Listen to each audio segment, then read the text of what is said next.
Down the right field line, pretty well hit. LaVarn way is the right way here tonight. Yogi Berra said it's 90% mental, the other half is physical. My name is Ryan Lavarnway, Major League catcher and minor league grinder, and I've spent the last 15 years playing professional baseball while evolving my mindset. I'm fascinated by optimizing that 90%.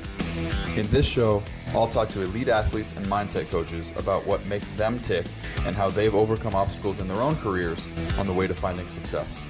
This is Finding the Way. Hello, everyone, and welcome to Finding the Way with Ryan Lavarnway. I am Ryan Lavarnway, and today I am joined by a close personal friend, Linda Haack, Dr. Linda Haack, as your kids would say, Linda. Yeah. Dr. Linda Haack is a clinical psychologist who specializes in sports psychology. She's worked with professionals, teams, Olympians, amateur athletes in golf, baseball, football. Her specialty is figure skating. But she's also worked with top performers as far as surgeons, police, FBI, and she had an award-winning radio show in San Diego back in the day. I'm so excited we're finally doing this. It took me 3 seasons to bring you on. I don't know why, because you've helped me over my career. And let's let everyone hear your voice instead of mine. Okay. All right. Yeah. Things kind of happen just when they're supposed to happen. So even if it took you 3 years, that means I have a better version of you doing this, because this is not your gig. The baseball field is really your gig. So I love that you're learning something new, because I think we all need to do that. And we need to dive into things just like you did when you were an athlete and started out with baseball. Your dad loves baseball. So of course he has a son and he's gonna take him to the baseball little leagues and stuff. And lo and behold, you happen to be extremely talented, and it was a natural fit for you, which was beautiful. As you can tell, I think it's a natural fit. Yeah. No. So if you're listening, you might hear the maternal instinct coming out in Dr. Linda right now. She is my mother's best friend, and I have called her Dr. Linda my entire life, or Auntie Linda my entire life. But when I was in college, you helped me performance-wise in a big, big way. My sophomore year, I led the country in batting average and slugging percentage, and going into the next year, I had a lot of performance anxiety. I was scared. I was like, if I just had the best year that anyone's ever had at my school, how am I supposed to do that again, or how am I supposed to continue to grow and get better? And in that moment, I turned to Auntie Linda, and you helped me. I was on a trajectory to have another fantastic year before I got hurt right before the end of the year. But talk me through what you taught me and how our listeners, coming off a great year, how do you replicate success? Okay, so what you're really kind of talking about, my PhD was I did research on and developed a measurement, a test for fear of failure, fear of success. And you happen to be more talking about more fear of success because it's keeping up. It sounds like fear of failure where you're like, how can I do it again? But you're ultimately keeping up with yourself or being great.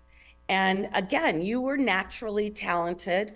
You relied on that. And then when you got into college, when all people are, 18, 19, 20, 21 years old, when they're in college, this is when they become more and more aware and think about a little too much, in fact. Instead of relying and trusting themselves blindly off of their natural talents, they start to add in questions and thoughts like, how can I keep this up? How can I do this again? And the fear starts to take over and move you or stop you, in other words. But when you are fear-driven versus goal-driven, you are, if you're driving a car, you're basically driving, looking at the rear view mirror the entire time. If you're goal driven, you are looking at the road the entire time. Why do you need to know what's behind you? It's behind you.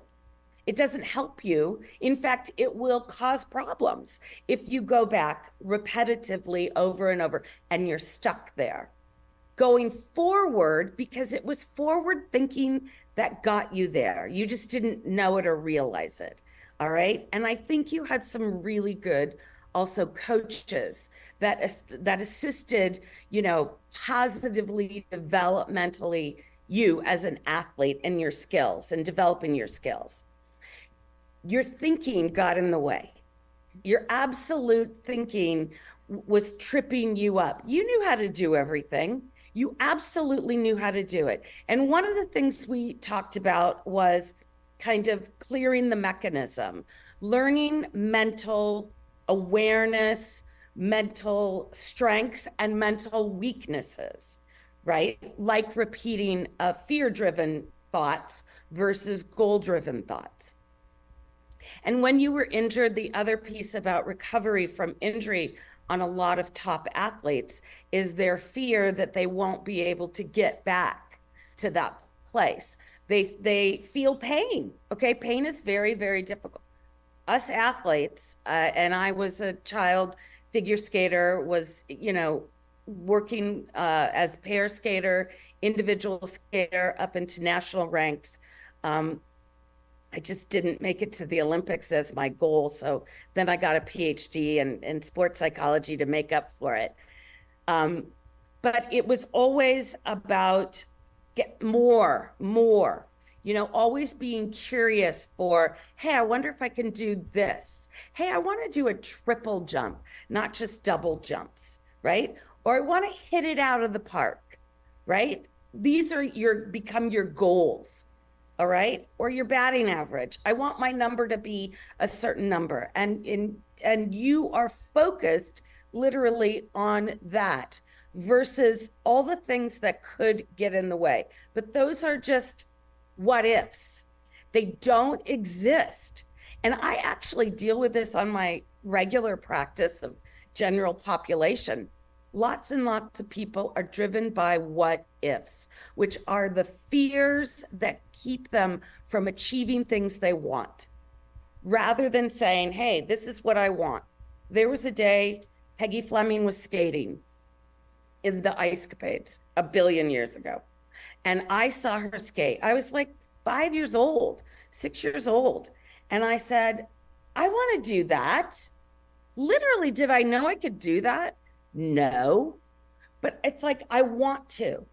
Same thing with snow skiing. I had brothers older. They were really good. We skied our entire lives. And I was like, I want to ski fast like them. So it was always out of want, not what if. Yeah. You see the difference between those words? So I've heard all of your stories before, and I love them. But for the benefit of our listeners, let's dive into these individual pieces one at a time and really unpack them. So if you said that a lot of performance problems come from overthinking, one problem I see in that is the first thing that someone's going to do when you tell them not to think too much is put up defense walls, defense mechanisms, and then they're going to overthink the fact that they're thinking too much. So as a coach, how do you work on that? Or as our listeners that may be overthinkers themselves, how can they improve? I love how you said it. How did you say it? You said, how can I basically get my athletes I'm coaching to don't overthink? Yeah. That is a negative statement, Ryan. You do not say that to anyone. I mean, if I've never taught you anything, I have taught you to put it in a positive. Good. So what do you say instead? Because here's what you're doing when you say don't. I don't want you to do this. Or I don't want you to drop your hip. You're basically regurgitating the problem. So coaches need to be solution focused always. So yes, they may say, okay, that time you dropped your hip. So what I want you to do is keep your hip up. Think about lifting. Think about, okay, now that gets into how you're going to correct them or give them the solution. Depends on their learning style. And this is another huge thing, learning styles. So it's not just how you phrase and how you talk to your athletes, and it always needs to be in a positive. It's not, don't forget the milk at the store. Guess what's going to happen? They're not going to come back with the milk. You say, remember the milk. Okay? I love the milk commercials that say, got milk, because that even helps you think about getting the milk. It's a positive versus, and Nike, I love Nike. Just do it. Love that. There's no hesitation. There's no thought. And in fact, going back to overthinking, I know there's lots of, areas we can hit here, but going through overthinking, basically we perform on an inverted U, okay? So you have to think at the top of the U is perfect performance. So you will be at times maybe low in energy, low in thoughts, low in motivation. You're not going to hit your perfect performance. If you are too much like a thermometer, right? It's too low, so it's too cold in here, Goldilocks. And then it's too high. That's a lot of thinking. That's a lot of maybe too much revved up energy. What we want, like Goldilocks, is just something in the middle. And if you ever watch, I guarantee you, people who talk about the zone, let's say like it's the best in the Olympics, watching the Olympics, because they always have a kiss and cry after, and they interview the skaters or they interview the athletes, and they go, how did you feel out there? And if it's a person that did an amazing job, they will go, oh, it just happened. There was no thinking. There was a trust in the body that you know how to do this. And many a time, you and I talking, I would tell you, Ryan, your body knows how to hit. And it hits hard when you trust it and sit in knowing that you know that sweet spot. You got it. There's some more positive affirmations that you're building trust within the athlete themselves, that they know they can do it. Because, by the way, they can. I once had a swimmer, an Olympic swimmer, so it's not just skaters that I've worked with in Olympics. You asked me that pre-show, and I said probably skaters, but it's not. I worked with swimmers and divers and things like that. All right, wait. Before we get into the swimmer story, I want to hold you to this because you're outflowing with a waterfall of great information, but almost too much all at once. If people don't know the points that you're making, which, again, I've known you my entire life, someone is overthinking. Yeah. Short of telling them to stop thinking so much in a positive way, how do we frame that? You never tell them. Don't tell them stop thinking, because you're exactly right. It's going to increase their thinking. Then they're going to have a fear of overthinking. You're just feeding the monster. So what do we do instead? What you do, so the first thing I would do is say, okay, I want you to work on various skills such as meditation, mindfulness, and we're going to start with breathing technique. And the breathing technique does two things. One is it will clear out your mind and the tension in your body if you just focus on your breathing. It'll help get you more in touch with your body, that deeper place that does know how to play your sport, essentially, or do it without thoughts. Your performance should be packaged in your unconscious, essentially, because you've practiced repetitively. So it's so ingrained in you. You do not have to think, period. But you don't tell a person don't think. You tell a person, you redirect where they need to be. And one of the things we develop are mental control techniques. My favorite example of this is the movie Kevin Costner, For the Love of the Sport. For the Love of the Game. The Love of the Game. Yep. Fantastic movie. Sorry. And you should know it because it's about football. It is a fantastic baseball movie. Thank you. Oh my God.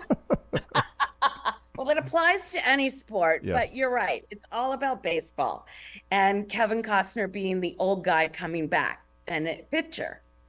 And I love how they highlight, because at one point you hear all like, especially baseball, it's a very noisy, football, same thing, very noisy sport. Okay. Where skating, it's usually pretty quiet. All right. You have to kind of put that out of your mind. You can't focus on people booing you or yaying you or calling your name or whatever. You have to be focused on the job you're there to do.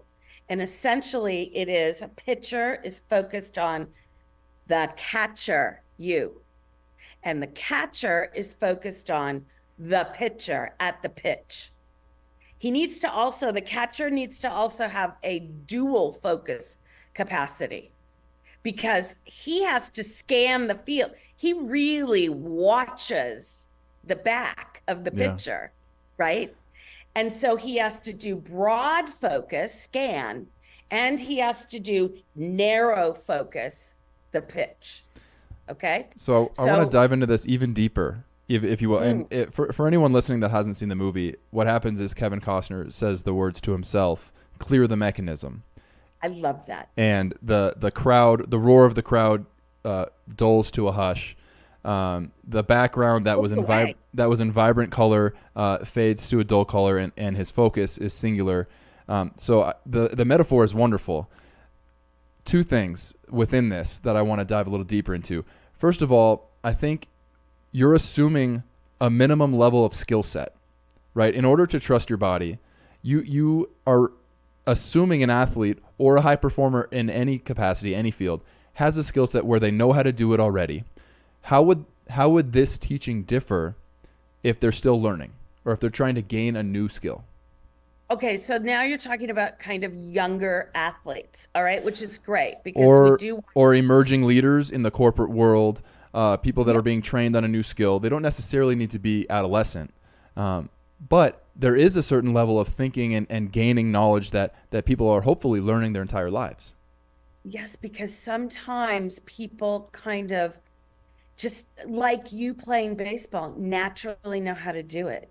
When I got on the ice, I naturally knew how to do it. So even leaders who are up and coming, but they might be young, okay? But they are up and coming. They got to a level. They got their job. They got a title, maybe. They have a natural skill. Maybe it's a capacity to relate and talk to others, which is fabulous. Maybe it's a capacity to talk in front of a group. Okay. And I know I was asked to be the keynote speaker at US Figure Skating Association for coaches. Okay. They were all professional athletes. All right. Well, it's actually called Professional Skating Association. So it's coaches, it's professional skaters, it's judges, it's all the professional people in the sport. And I had no idea it was the keynote. So I go to the convention. I think I'm just doing a little gig, a little workshop, and there will be 20 people there listening to me. Fine. Okay. And the next thing I know, I get to the hotel where the big convention is. It's a national convention, and I'm keynote. And I'm like, oh, okay. So all I did was kind of switch into performance. I know how to perform. Even though my performance was skating, let's say, what's the difference between performing in front of somebody skating and talking in front of other people? Nothing, if I stay focused on my task. And I did notice one time I started to look at the audience, and I'm looking at somebody and going, are you is what I'm saying making sense? And I felt it. I felt it in an instant that I started to slow my cadence down. And I thought, oh, no. Just focus on the job and what you have prepared, the slides, the talk. And then I would see people who were nodding in the audience. By the way, there were 800 people there. I was speaking in front of 800 people, not 20 people. and I was in a big ballroom. So I didn't focus on that. I focused on I still had a task to do. And then I picked out those people who I knew because they were nodding, obviously were understanding what I was saying. I wasn't looking at the person looking at their watch or the other person looking at me blank, like eyed. And I focused on doing the job I was there to do. That's it. And then when I got done, little did I know, people came up and greeted me. I hadn't seen in, oh my God, so long, or has known me since I was a child, or oh my gosh. And I was glad that I didn't see any of those people because that's a distraction. We don't need distractions. We need to focus on our job. What are we doing? Okay. Yeah. And that is what you needed to do. Let's say when you started to overthink, or anybody starts to overthink, you're not focused on your job. You're focused somewhere else. So you get back to clear the mechanism.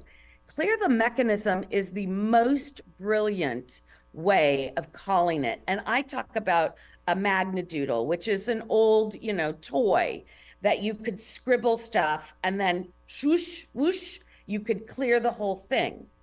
And that was mental training. And it's not even a hush, Ryan. It's no noise whatsoever. It no longer existed in the brain of Kevin Costner up on the mound. He had a job to do, and he was 100% committed to that job. He trusted himself, and he focused on that 30 seconds or less that it takes to pitch the ball. Yeah. And I can relate to what you're saying so well. This is how I ended up getting out of slumps and performing well in big time international tournaments. In 2017, for instance, when I played for Israel, I was in one of the biggest slumps of my life going into that tournament, and we actually played the Korean version of the men's league, like the fire department's men's league beer team, and the police department Korean their men's league beer team. Those were our only warm-up games going into the World Baseball Classic, which is the FIFA World Cup of baseball, basically. And right. I was 0 for 8 with 3 strikeouts against the fire department and the police department. And I was so unconfident that, like you're saying, I tried to minimize what I was doing and just do the bare minimum of what was my job. My job is just to put the bat on the ball. Right. Bare minimum. Don't try to do anything extra. Don't think about hitting home runs. Don't think about the repercussions. Don't think about winning awards. Don't think about winning the game. The bare minimum is put the bat on the ball. And I've talked about this in my speeches before, but I think the way you described it just now was one of the most eloquent ways of doing it. Is just do your job. Focus on the task at hand. Be in the moment. Yeah. In literally the moment, and the moment at hand is your job. It's nothing else. Yeah. It's not the person crying over there, or it is literally, and that's what the zone is. Yeah. That's what they refer to as peak performance, the zone. It isn't added thinking. It isn't trying something new. Why would you try something new? Oh, I got to keep the bat higher. Why would you do that when you've practiced so many times? And remember, perfect practice makes perfect, because if you practice mistakes, guess what you're going to get good at? Yep. Doing mistakes. And your mind, all it takes is a change of focus to make that mistakes, because you changed. Yeah. One of the things with you are very kinesthetic. You feel, okay? You're a feeling person, and you relate to your body and the feeling. We used to talk about, that's where I would talk to you about trust in yourself. It's deep down in your soul. Let's wipe everything out, forget everything that's going to go, whatever, who cares? I don't care. Okay. Wipe it out, breathe that out, take a nice deep cleansing breath and let it go. And then you stand there, and you at the base at home plate, and you get back into that stance that you know. You felt it a million times in your life. You know where that sweet spot is. You know it. And you know what it feels like to swing it and hit a sweet spot. And it's something you can repeat in your head over and over and over into your body, into your body. This was my second question that I wanted to dive into, and I'm so glad you already went there on your own, is learning styles. Yeah. So I am a kinesthetic learner, and Yeah. I learn things through doing physically with my body. What are the other learning styles, and how can people use them, and how will they know what their learning style is? So, well, I developed a test of learning styles, but it comes from educational. David Kolb developed a model of experimental learning, and then Robert Steinberg developed thinking styles, and they all applied it to education, which is really, our greatest form to kind of experiment or research on, but they never turned it to athletics. And I did when I was in graduate school and really got into, from them, they identified 4 learning styles. So I took their material and I just applied it to a different, basically, area. Okay. But it was still learning. It was still, it still applies. Okay. But nobody thought about it. Coaches know how to play. So then you think, oh, well, I can coach. Not necessarily. That doesn't make you the best coach. Okay. And in fact, sometimes coaches weren't the best players. Yeah. Those that cannot teach. Peyton Manning. Okay. Maybe. I'm not saying he's not going to be. All right. So what are the learning styles? So learning styles are visual, kinesthetic, cognitive, and experiential. So visual are things like you can see yourself. People talk about visualization all the time, but there are people that absolutely cannot see themselves.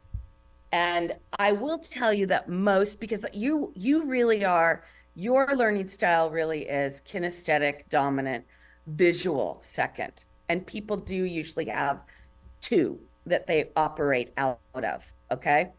And so I can say, see yourself and you will follow me. You will get there and be there. Okay. If I say, can you see yourself on the plate, waiting for the pitch? You will see yourself and feel yourself. Okay.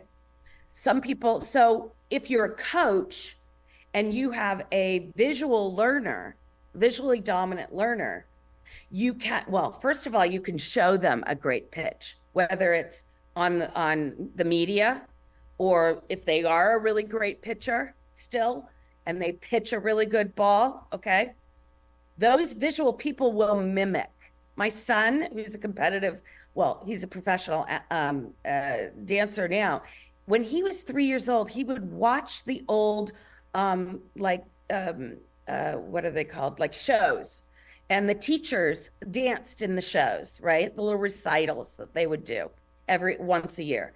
He would watch the teachers do things. He'd come back to tap class. He goes, look what I can do. And he did, like, really hard skills, but he did it because he could just see it and then do it, mimic it. Okay. That's a visual. Like, it just screams at you, this person is visual. So kinesthetic is you can feel it and you have to do it yourself. Visual is you can see it and a coach can show you, or you can watch a video. Or they use the words see. Use the word. So see it in your mind, in your mind's eye. Imagine, visualize, view, mental image. These are words you want to use as a coach for a visual learner. Okay.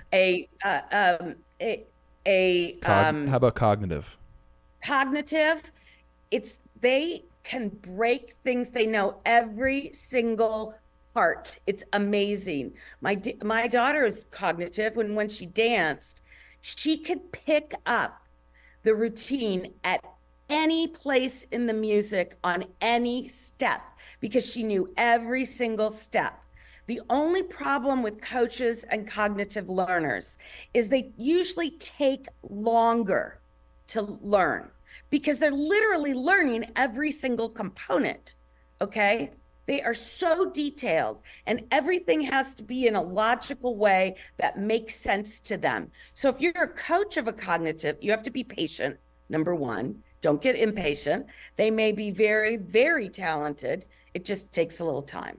You want to use the words know, think, understand, hearts, type, conceptualize. These kinds of words are all thinking words.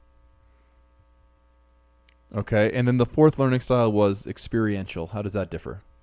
Experiential is some people need to go out and do it.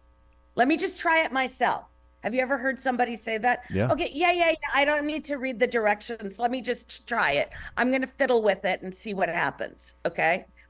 And so they are practice oriented. They are not going to sit for a lecture.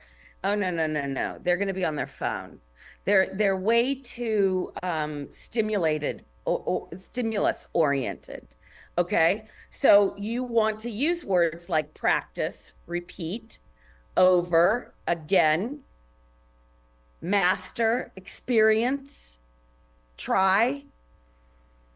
So you want to keep working on those active and allow them time and a place to get out there and work on it. Yeah. Fred Astaire, he was very well known to, as well as Lucille Ball, to practice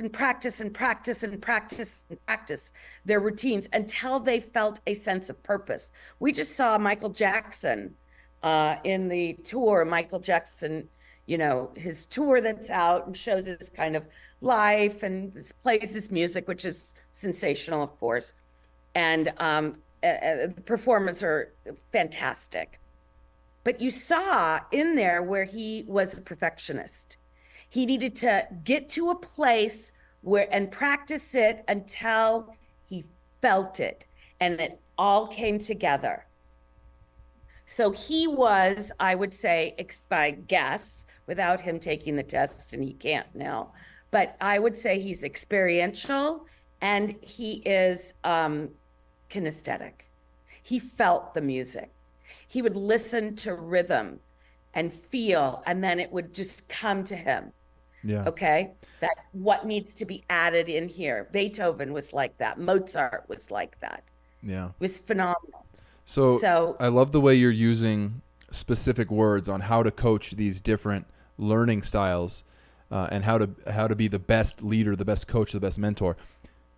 You've mentioned also a test that someone can take to find their learning style. Short of taking the test, is there any other way to learn what their learning styles are? Well, yes, I would first try and kind of sit down and clear my mechanism, take nice, maybe 3 deep breaths so that my body, and I'm sitting down, let's say in a couch or a chair, and definitely sitting up, by the way, and see if you can see yourself. See if you can imagine yourself playing baseball. For me, it was doing my routine, skating. Maybe it was practicing. In fact, I broke my leg skating, and my teacher told me at the time, just at night before you go to bed, watch yourself like practice. Go through what you would normally do in a practice session. And I did. I did it so well because I was naturally visual, fortunately.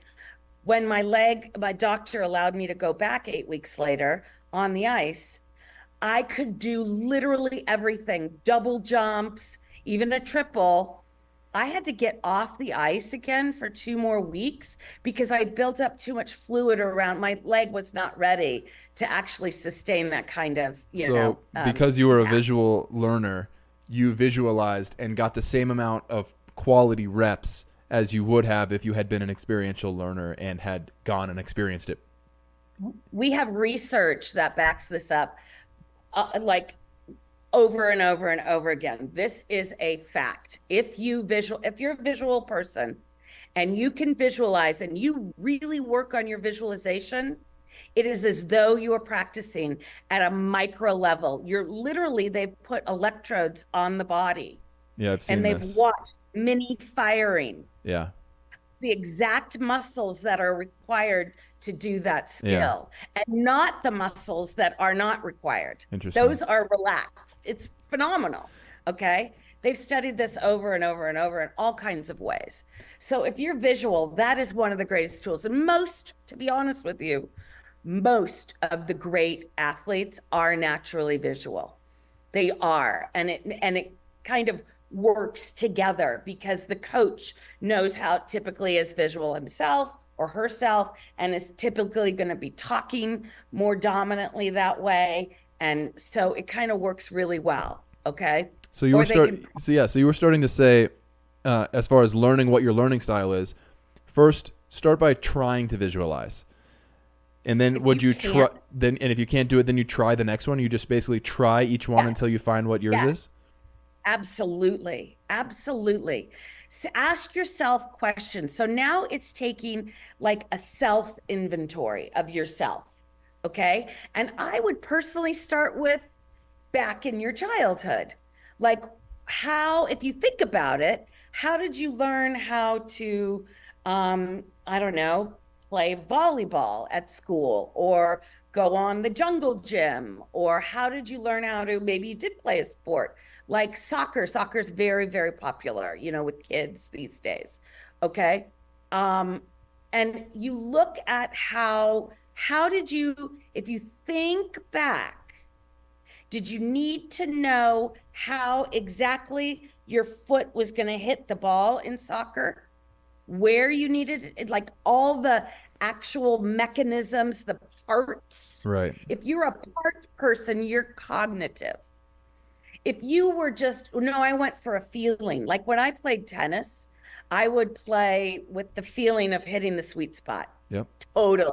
Right. It was always the sweet spot that I was going for. That was my body. That was kinesthetic.